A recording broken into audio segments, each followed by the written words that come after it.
Muy buenos días, muy buenas tardes tengan todos ustedes. Bienvenidos sean a Cristo en nuestra familia.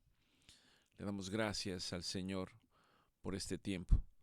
Le damos gracias al Señor por la vida de todos y cada uno de ustedes. Pero principalmente le damos gracias a Dios porque nos permite experimentar su misericordia y su gracia sobre la vida de cada uno de nosotros. El Señor tiene propósitos eternos. Distinguir entre un propósito eterno y un propósito temporal para nosotros no es tarea sencilla. Porque en las cosas que humanamente pensamos en el día a día, en el que establecemos objetivos y propósitos, ciertamente consideramos que estos van a impactar nuestra vida actual y nuestra vida futura. Pero también la Biblia me llama a considerar los propósitos eternos de acuerdo a la voluntad de Dios. Y ciertamente esto pudiera representar un problema desde el punto de vista que no tenemos una perspectiva de la eternidad. Y este hecho de no tener una perspectiva de la eternidad va de la mano en relación a nosotros con la falta de conocimiento de la palabra de Dios.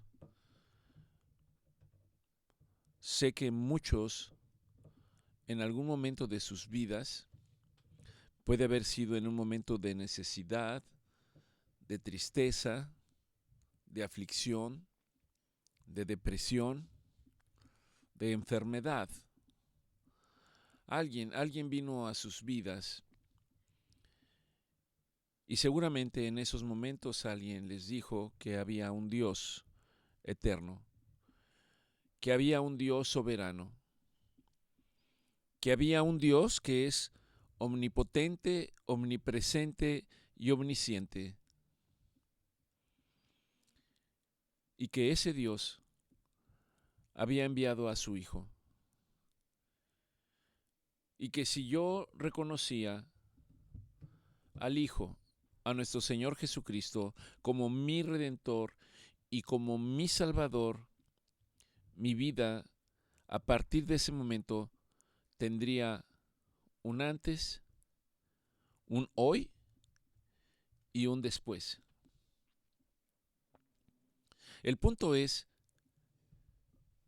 que si yo tomo una decisión para reconocer a nuestro Señor Jesucristo como el Hijo de Dios y no hago nada más,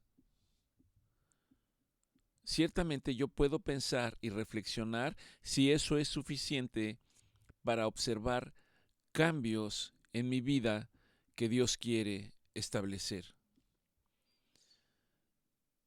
Si de alguna manera yo me he quedado en ese punto, va a ser muy difícil que yo pueda ser testigo de la mano de Dios en mi vida. Es necesario caminar de la mano de Dios para empezar un entendimiento, para que se inicie un proceso de conocimiento en nuestras vidas.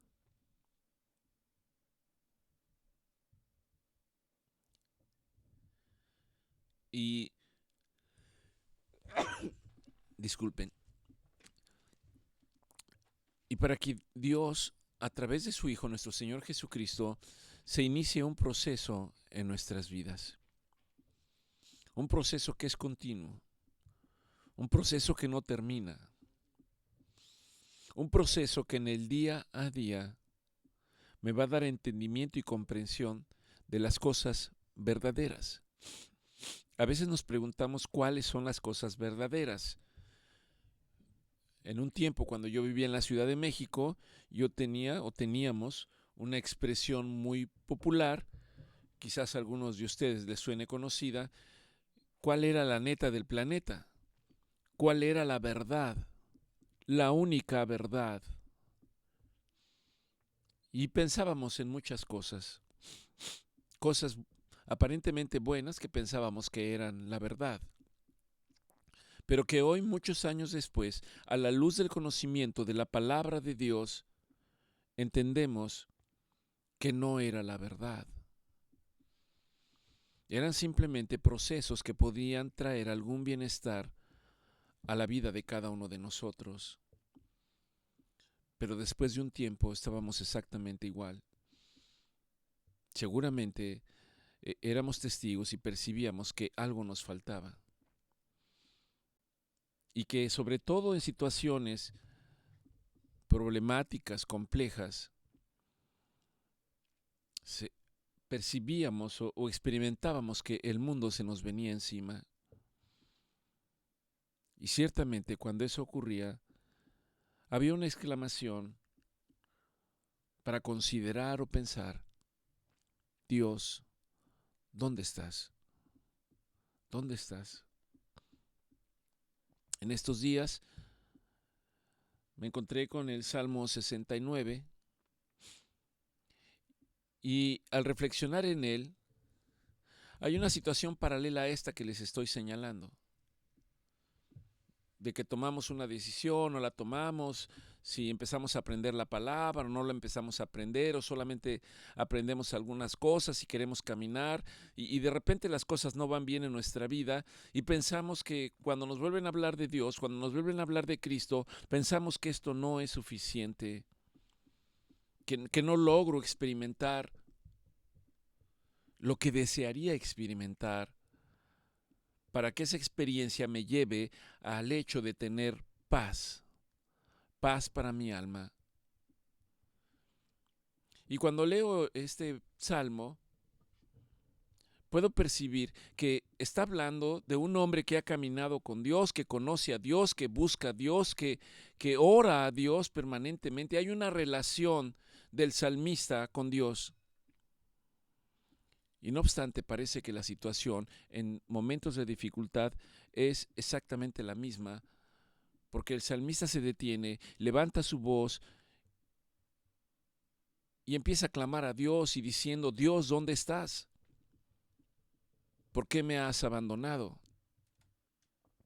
Nuestro Señor Jesucristo, que la Escritura dice que fue un hombre con una esencia divina, el cual dice que jamás pecó. No hubo maldad en su hablar ni en sus pensamientos. Y no obstante, cerca del momento final de la crucifixión, Él expresa y dice: Padre, Padre, ¿por qué me abandonas? ¿Por qué me has abandonado? No siento tu presencia. Me siento solo y desesperado, angustiado. Y este es el punto que hoy me gustaría traer delante de ustedes. Creo que si hiciéramos una encuesta y preguntáramos cuántos se han sentido así, probablemente habría muchos. Yo me incluyo. Hoy por hoy yo sigo experimentando en algunos momentos esta sensación, esta emoción, en la cual de repente las cosas parecen no fluir y no ir en la dirección que yo espero. Y es un momento en el que la palabra de Dios me indica para decir: detente, detente, detente y reflexiona.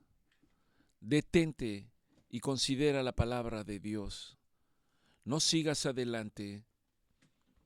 ¿Esto es así? Sí, esto es así. Y hay que detenerse. Hay que detenerse y meditar en la palabra de Dios, reflexionar en la palabra de Dios, atesorar la palabra de Dios, clamar a Dios bajo estas condiciones. Y cuando el camino parece que no encuentro la salida, Cuando parece que las tinieblas se ciernen sobre mi vida, de repente hay un rayo de luz que me muestra el camino. Y este camino lo da la palabra de Dios. Dice el Salmo, ¿no?,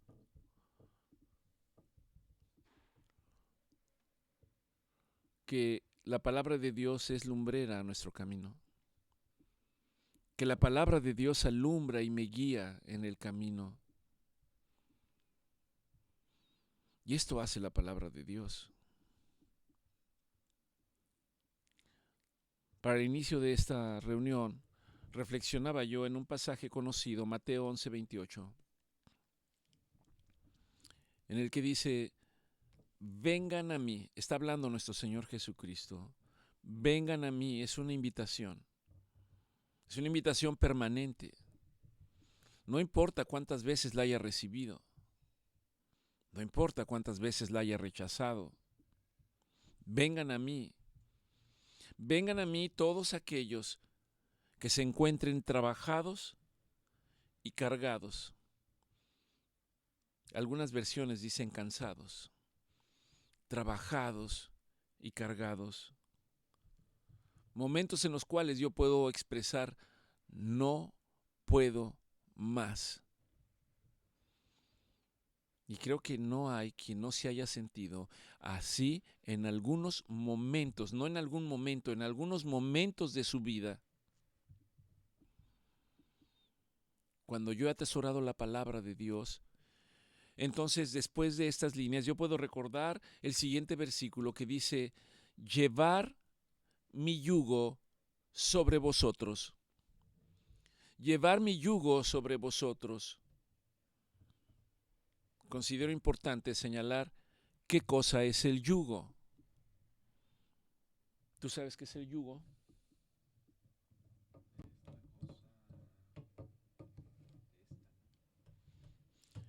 Sí, entonces el yugo era un pedazo de madera que se ponía en los animales, en unos bueyes, para arar los terrenos. Y se les ponía, y eran dos bueyes, y se ponía este pedazo de madera. Y esto permitía que los animales no se dispersaran, sino tenían que caminar a la par. Tenían que caminar juntos. Había un propósito, por supuesto. Y es lo que nuestro Señor Jesucristo está diciéndonos aquí: lleven mi yugo sobre ustedes. ¿Qué significa esto? Es una figura que me indica que nuestro Señor Jesucristo camina a mi lado. Y si camina a mi lado, Él hace más ligero mi camino. Él hace que los distintos problemas de la vida sean menos marcados. Llevar mi yugo. Y ciertamente aprendan de mí, para que ustedes acompañen a otros. Eso es también lo que está diciendo. Para que ustedes también lleven el yugo de otros con ustedes. Para que caminen con ustedes, para que aprendan con ustedes, para que experimenten como ustedes.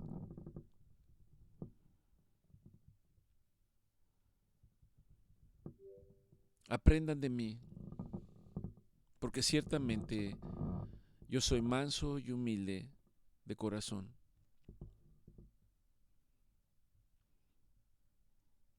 Y cuando hagan esto, termina este versículo diciendo: y hallaréis descanso. Pero agrega algo más: hallaréis descanso para vuestras almas. Y aquí está nuevamente. Podemos experimentar fatiga física, pero hay una fatiga que nos derriba, puede devastarnos, que es la fatiga del alma. Hoy, esto es una situación muy frecuente, muy común. ¿Cómo lo sabemos? Porque la humanidad se enfrenta a un problema que casi diría cotidiano, que se llama ansiedad. Muchos la han experimentado. De repente para muchos los paraliza en un momento determinado y no pueden avanzar. Ellos saben que están en esa situación, ellos desean avanzar y no pueden avanzar. Una pregunta sería saber si cuando esto les ha ocurrido, en ese momento han permitido que nuestro Señor Jesucristo camine a su lado. ¿Y qué implica que nuestro Señor Jesucristo camine a nuestro lado? No es una cuestión física, sino el hecho de recordar que nuestro Señor Jesucristo es la palabra viviente, es la palabra de Dios, es la palabra viva de Dios, tal y como lo dice el Evangelio de Juan. Y el Verbo se hizo carne, y el Verbo estaba con Dios, y el Verbo era Dios. Y nada de lo que ha sido hecho hubiera sido hecho si no hubiera sido por Él, porque para Él fueron hechas todas las cosas. Y esto refleja el cariño y el amor del Padre para el Hijo. Para nosotros, comprenderlo y entenderlo, ¿cómo sabemos que Cristo va caminando a nuestro lado? Cristo nos invita a experimentarlo. ¿Y cómo nos invita a experimentarlo? Conociendo su palabra. Y aquí está otra vez, es un tema recurrente que probablemente algunos puedan pensar, otra vez va a decir el doctor que es la palabra. No hay otra manera. Tenemos que levantarnos y la palabra debe de estar en nuestra boca. Y a la medida que vamos despertando, la palabra debe de estar en nuestro inicio, la palabra debe de estar durante nuestro desayuno, la palabra debe estar durante nuestra preparación, la palabra debe de estar en nuestro trabajo, la palabra debe de estar a la hora que tomamos los alimentos, la palabra debe de estar cuando llegamos a casa para descansar, la palabra debe de estar cuando vamos a cenar, la palabra debe de estar cuando nos estamos preparando para dormir. Todo el tiempo la palabra debe de estar con nosotros. Si no lo ha hecho, yo lo invito para que lo haga. Y cuando lo haga, esta escritura se vuelve realidad. En donde dice, y hallaréis paz para vuestras almas. He conocido personas que aparentemente han alcanzado prosperidad económica, porque la prosperidad puede abarcar varios escenarios, no nada más el punto de vista financiero económico. Y que no obstante, el haber alcanzado prosperidad económica, personas expresan, hay algo que me hace falta, me siento muy ansioso, no sé qué me sucede, tengo varios días así, cristianos y no cristianos, más si no son cristianos, pero también los cristianos lo experimentan. Y si uno analizara en profundidad qué es lo que está pasando, nos daríamos cuenta que lo que está pasando es que no están pasando tiempo en la palabra de Dios. No importa lo que haga. La exhortación es exactamente la misma para todos, pasar tiempo en la palabra de Dios, permanentemente, meditando en ella, reflexionando en ella, teniendo la palabra de Dios sobre nuestros ojos, sobre nuestra boca, en nuestros oídos, permanentemente, todo el tiempo. Y cuando lo haga, aunque no lo podamos entender, en medio de las dificultades y en medio de la aflicción, experimentaremos esta paz en nuestras almas. Paz en nuestras almas. Nuestro Señor Jesucristo ya lo expresó y dijo, mi paz os dejo, mi paz os doy, pero no se las doy como el mundo se las da. Es distinto. Es una experiencia totalmente distinta, porque van a estar en los escenarios más difíciles, más conflictuados, en escenarios en donde parece no haber luz y donde no encuentran la salida, y en el que aún en medio de esas situaciones ustedes estarán en paz. Aún en medio del dolor estarán en paz, aunque suene paradójico. Aún en medio de la ansiedad estarán en paz. Porque la palabra estará allí permanentemente animándolos y exhortándolos, recordándoles que Cristo tiene todo bajo control. No hay otra manera en que usted pueda experimentarlo. Mi yugo es fácil y ligera es mi carga, dice el Señor. En otras palabras, no es gravoso aprender mi palabra. No es gravoso atesorar mi palabra. Y aunque lo haga, esto no me exime de distintas dificultades en el día a día. Esto no me exime, pero me revela que yo puedo clamar a Dios y saber que Él me responderá. Que Él estará ahí en mi angustia. Que Él estará ahí para consolarme. Que Él estará ahí para sostenerme. Que Él estará ahí para decirme, no temas, porque yo estoy contigo. En otras palabras, estoy caminando a tu lado. No estás solo con tus problemas. No estás solo, porque yo estoy contigo. En el Salmo 69, a pesar de saber esto, el salmista está en una situación muy crítica, según lo refleja el desarrollo del Salmo. Hay un clamor que no niega la angustia a pesar de la fe, que no niega los problemas a pesar de estar caminando con el Señor, que no niega las tribulaciones.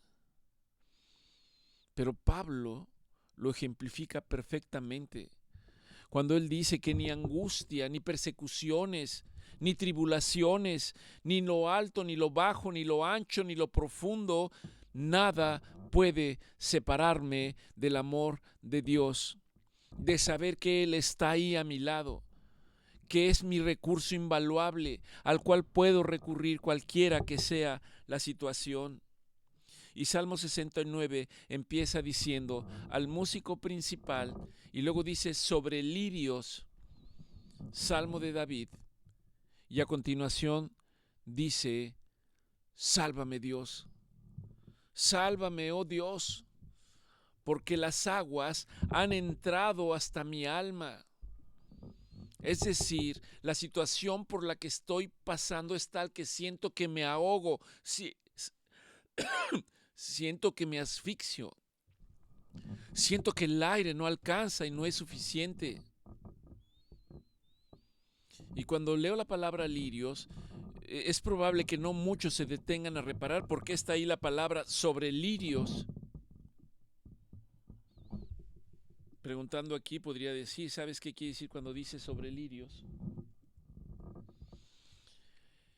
Entonces me llamaba la atención porque al parecer lirios alude a un canto popular cuando este salmo fue escrito en el tiempo de David. Un canto popular que llevaba un tiempo, un ritmo, una frecuencia, una secuencia. Y parece que ese ritmo, esa secuencia y esa frecuencia se sincronizaba con el estado de angustia del salmista y le acompañaba en medio de su lamento. David No dice estoy un poco incómodo, intranquilo, inquieto, pensando cómo voy a resolver mis problemas. No, David dice me estoy hundiendo, me estoy hundiendo. Es un lenguaje corporal. Habrá gente a la que usted salude y le dice ¿cómo estás? Y te dirán bien, estoy muy bien. Y bajan la cabeza, dirigen la vista hacia el piso. El lenguaje corporal habla por sí mismo. Así se encuentra David. Su cuerpo refleja la angustia en la que él se encuentra. Verdaderamente angustiado. Seguramente que si a ustedes les hubieran tomado un video o una fotografía el día que fueron al médico después de un diagnóstico de una enfermedad terrible, seguramente este podría haber sido el escenario. Sin Cristo. Acabo de comentar el testimonio de nuestra hermana Enriqueta, que está pasando por una situación nada fácil, muy complicada, pero hay algo en ella basada en la palabra, en donde dice, pero yo estoy confiada, y sé que Dios va conmigo, sé que Dios es el que me sostiene, sé que las cosas no están bien, pero yo sé que Él no me dejará y no me desamparará. Continúa diciendo David, estoy hundido en el lodo, mis pies no alcanzan a tocar el piso, no hallo dónde poner el pie, es un cieno profundo, hay abismos y la corriente me anega. Es una descripción por la cual está pasando. Y luego no solo eso, sino que continúa diciendo, Salmo 69:3, cansado estoy de llamar. Mi garganta se ha enronquecido y han desfallecido mis ojos esperando a mi Dios. En otras palabras está diciendo, y Dios no me responde. Dios, ¿dónde estás? Es la expresión de una angustia suprema. ¿Quieres saber quién vivió esa angustia extrema hasta el punto que no podríamos entender? Nuestro Señor Jesucristo en la cruz. Es la misma expresión cuando Él dice, Padre, Padre, ¿por qué me has abandonado? Lejos estás de mí, lejos estás de mi clamor y no respondes. Sé que muchos se están identificando con esta situación, con esta angustia. Y sigue diciendo Salmo 69:4, se han aumentado más que los cabellos de mi cabeza de aquellos que me aborrecen sin causa y sin razón. Porque seguramente muchos de ustedes sienten que nadie los entiende cuando están pasando por este problema, que nadie los comprende, que nadie está experimentando lo que ustedes están experimentando, que si supieran lo que están experimentando por lo que están pasando, entonces tal vez se compadecerían de ustedes. Y David lo ve como señalando, se han hecho poderosos mis enemigos que me destruyen, incluso sin tener una razón por qué. ¿Y por qué he de pagar yo? ¿Por qué he de pagar yo? Es un grado extremo de angustia. Mas Dios, tú conoces mi insensatez y mis faltas, mis pecados no te son ocultos. Tú lo sabes todo, Dios. No entiendo por lo que estoy pasando. En otras palabras, estoy experimentando una soledad, un sufrir y un dolor que no entiendo. Y estas aflicciones entiendo que no son un castigo, pero son una carga que me es difícil de llevar. Respóndeme, oh Dios. Respóndeme, oh Dios, está clamando el salmista. Y luego, Salmo 69:6 dice: mas no sean avergonzados por causa mía los que en ti confían. Cuando nuestro Señor Jesucristo está en la cruz, los fariseos dicen: ¿a Jehová se encomendó? Que lo salve Jehová, que lo salve Dios. Y seguramente aquellos que tenían su mirado y su expectación en nuestro Señor Jesucristo, seguramente pensamientos pasaban por Él, pero ¿cómo Él es el Hijo de Dios?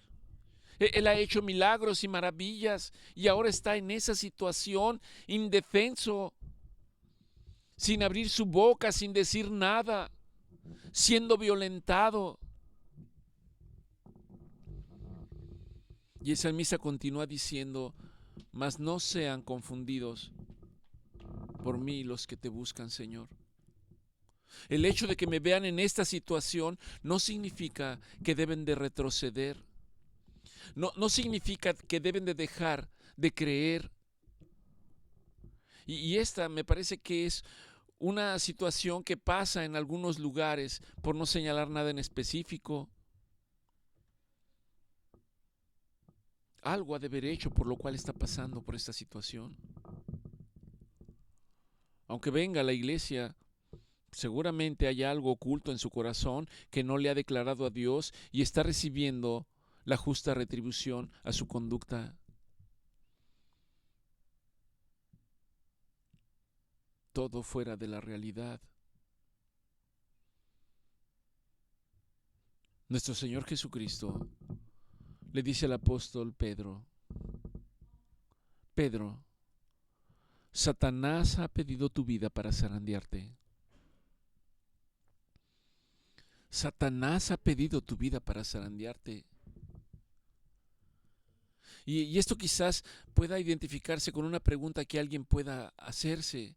Alguna vez me la han hecho. ¿Por qué? ¿Por qué ahora que estoy tratando de aprender la palabra de Dios? ¿Por qué ahora que estoy tratando de congregarme? ¿Por qué ahora que estoy modificando mi vida? ¿Por qué me pasan todas las cosas inimaginables en mi vida que siento que no puedo con ellas? Siento que son demasiadas. No entiendo por qué está pasando esto. En alguna ocasión, cuando me preguntaron esto, quizás yo respondí de una manera muy ligera, pero que era real. Y lo que yo dije es: no puedo saber cuál es la bendición que Dios tiene preparada para usted al pasar por todo esto. Y esto nos lleva al punto de que Dios tiene que prepararnos para la obra de Él. Aunque yo no pueda entenderlo, aunque yo no pueda comprenderlo.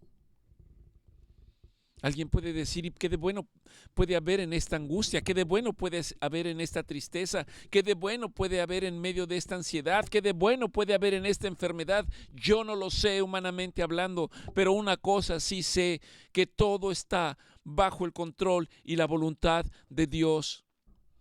La semana pasada hablábamos de que somos como una vasija en las manos de Dios y que Dios tiene que modelarnos, tiene que remodelarnos, tiene que sacar nuestra vieja naturaleza para darnos una nueva naturaleza, y a veces el proceso es doloroso.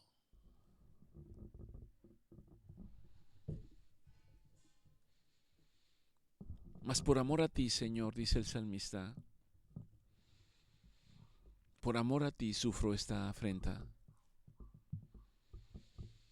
Aun cuando hay confusión sobre mi rostro, aun cuando soy un desconocido para los hijos de mi madre, aun cuando soy extraño para mis hermanos. Y luego dice Salmo 69:9, un salmo que se escribió 1000 años antes, aproximadamente antes de la venida de nuestro Señor Jesucristo, porque me consumió el celo de tu casa. En el Nuevo Testamento dice, porque el celo de tu casa me consume. Y los denuestos de los que me vituperaban cayeron sobre mí. Les seré honesto que yo no sabía qué significaba denuesto. Y tenía una idea vaga de lo que significaba vituperar. Déjeme decirle que denuesto implica deshonra. Denuesto implica oprobio. Denuesto implica ignominia. Denuesto implica vergüenza. Vituperio significa ser insultado, ser despreciado, ser difamado. Y la pregunta aquí es, ¿no es esto lo mismo que experimentó nuestro Señor Jesucristo en esa cruz? Estando en esa cruz, no es la imagen que nos han mostrado de manera contemporánea los países latinoamericanos, en donde nos presentan una imagen de un hombre puesto sobre un madero con un lienzo blanco cubriendo sus partes. No había lienzo, estaba desnudo. Qué vergüenza mayor para alguien puede ser el hecho de que sea exhibido desnudo completamente. Para cualquiera de nosotros. Si pensamos que alguien puede vernos desnudo, nos cubrimos inmediatamente. Pues esto fue lo que hicieron con nuestro Señor Jesucristo, desnudarlo completamente, pasar el oprobio, pasar el ser insultado, en ser vituperiado, señalado. Y aún así, hay una expresión que dice, el celo de tu casa me consume. ¿Qué es el celo de tu casa? Le invito para que se pregunte ¿qué es el celo de tu casa? ¿Qué es lo que está diciendo nuestro Señor Jesucristo? El celo de tu casa me consume. Y tiene que ver con la manera que tratamos a Dios en nuestras vidas. ¿Cómo tratamos a un Dios santo? ¿Cómo tratamos a un Dios que es soberano? ¿Cómo tratamos a un Dios que es omnipotente, omnipresente, omnisciente, que es el creador del universo? ¿Cómo lo tratamos humanamente? La respuesta puede dolernos. Con indiferencia, menospreciando el sacrificio de su Hijo, argumentando que no entiendo por qué ocurrió lo que ocurrió cuando Él dio a su Hijo en sacrificio por nosotros, por amor a nosotros. Cuando yo lo hago,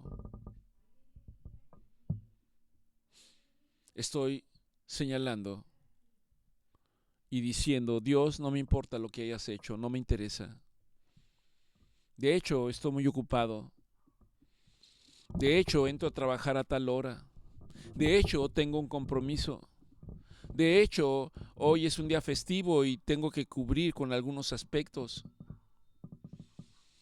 Hay un hombre que recogió su cosecha y se sintió tan contento, tan feliz, porque la cosecha era abundante, muy abundante. Este hombre pensó, después de esta cosecha probablemente no tenga que volver a sembrar ni trabajar. Y no sé qué hacer con tanto que he sembrado, con tanto que he obtenido. Muchos están así. No saben qué hacer con todo lo que Dios les da. Y ellos creen que hacen el bien, pero no es así, porque solamente dan lo que quieren dar, no lo que pueden dar, lo que les sobra. Pero son hombres de negocios. Y este hombre está ahí y dice: ya sé lo que voy a hacer. Tengo unos graneros tan pequeños que no va a caber lo que acabo de cosechar. Los voy a derribar y los voy a hacer más grandes. Y después de que los haga más grande, me voy a sentar, voy a descansar, voy a subir los pies, voy a comer, voy a disfrutar, voy a beber, sintiéndome satisfecho con todo lo que he logrado. La Escritura dice que hubo una voz que dijo: necio, necio, necio, necio. ¿No sabes que esta noche vienen a pedir tu alma? Y lo que tú tienes ahora, ¿de quién será? Personas han dicho: tengo cubierto mi futuro económico hasta la quinta y sexta generación. Tengo tanto dinero. Y que han muerto. Y que después de dejar lo que tienen es motivo de contienda y disputa entre aquellos que heredan. Pueden ser los hijos o los familiares. Necio, necio. Dios nos llama para hacer un alto en el camino y reflexionar qué estamos haciendo con nuestras vidas. ¿Qué estamos haciendo? Salmo 69:10 dice: lloré afligiendo con ayuno mi alma, y aún esto me ha sido por afrenta. Dice: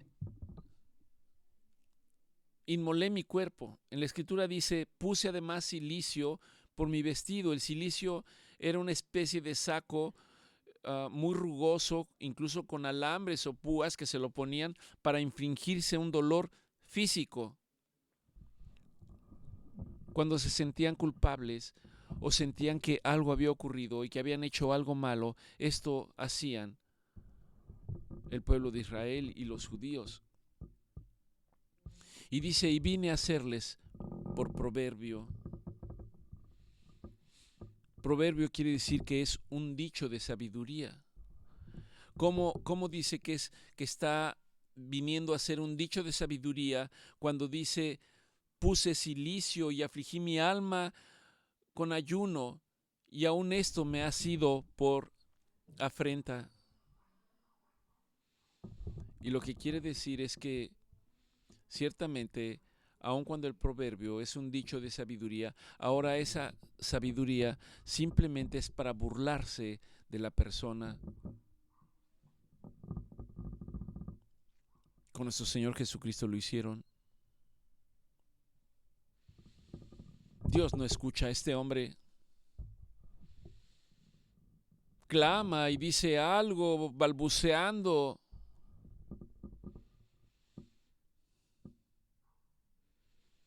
Algo parecido a decir: Elí, Elí, sabactani.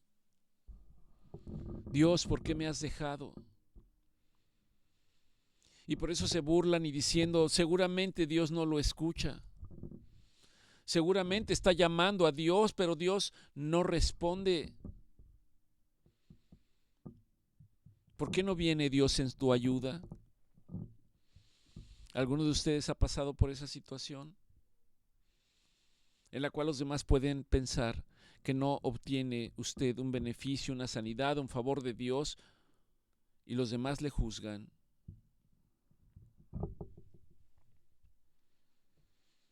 Y dice el salmista: pero no obstante, yo a ti oraba, Señor, al tiempo de tu buena voluntad. Oraba por la abundancia de tu misericordia en mi vida. Oraba por la verdad de tu salvación. Y decía: escúchame, escúchame, sácame del lodo y no sea yo sumergido. Sea yo libertado de aquellos que me aborrecen y de lo profundo de las aguas. Que no me anegue yo en la corriente de las aguas, ni me trague el abismo, ni el pozo cierre sobre mí su boca. Respóndeme, Dios, respóndeme, porque benigna es tu misericordia. Mírame conforme a la multitud de tus piedades. No escondas tu rostro de mí, porque estoy angustiado. Apresúrate, escúchame. Y ciertamente, aunque el salmista está escribiendo este salmo es la profecía por la cual pasaría muchos años después nuestro Señor Jesucristo. Está agotado en la cruz. Está viviendo sus últimos minutos. Y está aclamando al Señor. ¿Por qué no me respondes? ¿Acaso no te das cuenta de mi afrenta y de mi confusión y de mi oprobio que está delante de todos mis adversarios, de todos estos que me juzgan, de todos estos que me señalan?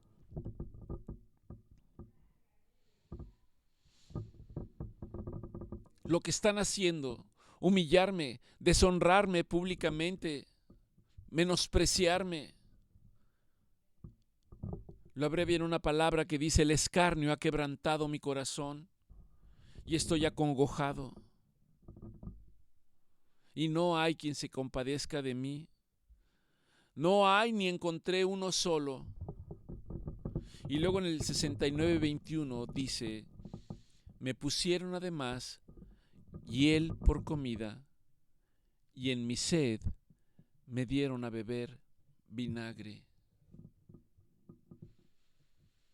El salmista está hablando, y seguramente no alcanza a entender que está hablando proféticamente del sacrificio de nuestro Señor Jesucristo en la cruz. Porque ciertamente cuando nuestro Señor Jesucristo decía: tengo sed, un soldado le arrimó un lienzo sumergido en vinagre y lo acercó a su boca y él lo rechazó.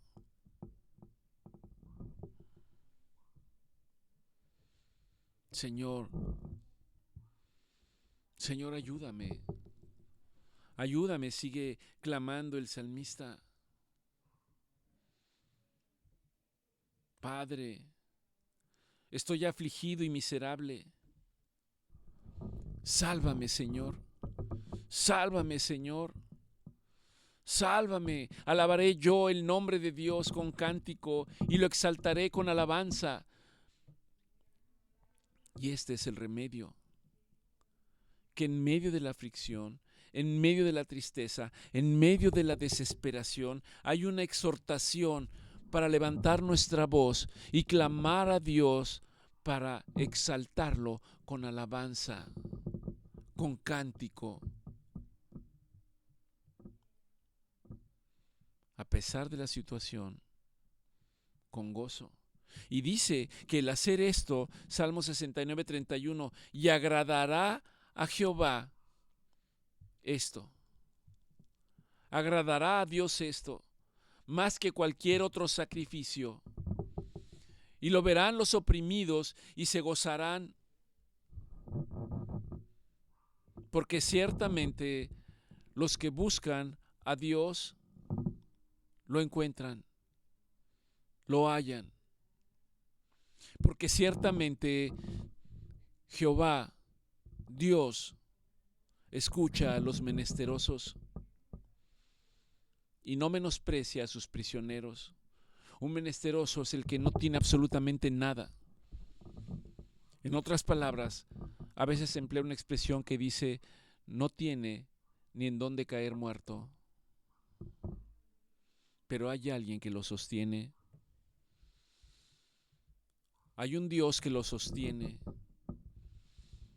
Y cuando la persona en medio de esta situación se da cuenta de que Dios le está sosteniendo, de que Dios es el que está peleando sus batallas, entonces de la boca de este que está sufriendo, de este que está angustiado, de este que está experimentando un sufrimiento terrible, surge de su boca una alabanza, surge de su boca expresando esperanza viva.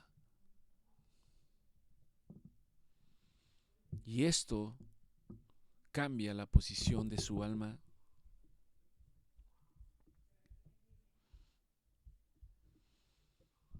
Salmo 69, 34. Alábenle los cielos y la tierra, los mares y todo lo que se mueve en ellos, porque ciertamente Dios salvará al afligido y menesteroso. Dios reedificará la casa de estos, y estos heredarán la tierra de Dios para ellos, y los que aman su nombre. Ciertamente Dios no promete soltarnos en medio del dolor. Perdón, Dios promete no soltarnos en medio del dolor. Dios no promete la ausencia de lágrimas, pero promete su presencia divina con nosotros. Dios no ofrece respuestas rápidas. Bueno, si Dios existe, pues ya que me quite esta carga, que me quite este dolor, ¿por qué no viene? Porque hay un propósito más grande.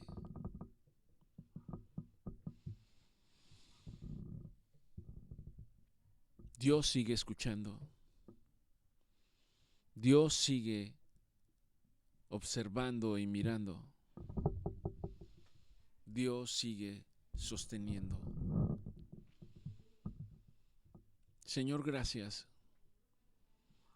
Gracias, Padre, por tu palabra. Gracias por recordarnos que tu Hijo, nuestro Señor Jesucristo, experimentó en carne propia estas angustias, este sufrimiento, el sentirse desplazado, desechado, para que yo pudiera identificarme y para que yo pudiera ser testigo, Señor, de que tú no lo abandonaste. Y aunque ciertamente murió físicamente, al tercer día resucitó como el primero de los que resucitarían. Y al decir como el primero de los que resucitarían, esta es la promesa para todos aquellos que hemos creído en Él, que también resucitaremos y estaremos con Él por siempre y para siempre. Fortaléceme, Señor, en medio de la angustia. Dame nuevas fuerzas, Señor, para levantarme y seguir caminando. Dame nuevas fuerzas para levantar mis ojos y poner los ojos en el autor y consumador de la fe, Jesucristo nuestro Señor. Ayúdame, Señor. Ayúdame, Padre. Porque ciertamente tus promesas son el sí y son amén. No me abandones, Señor. Ten piedad de cada uno de nosotros. Danos la capacidad de entender el proceso que tú permites, por el cual tenemos que pasar para ser el vaso que tú necesitas, conforme a tus propósitos y conforme a tu voluntad. Que el Señor los bendiga. Muy buenas tardes.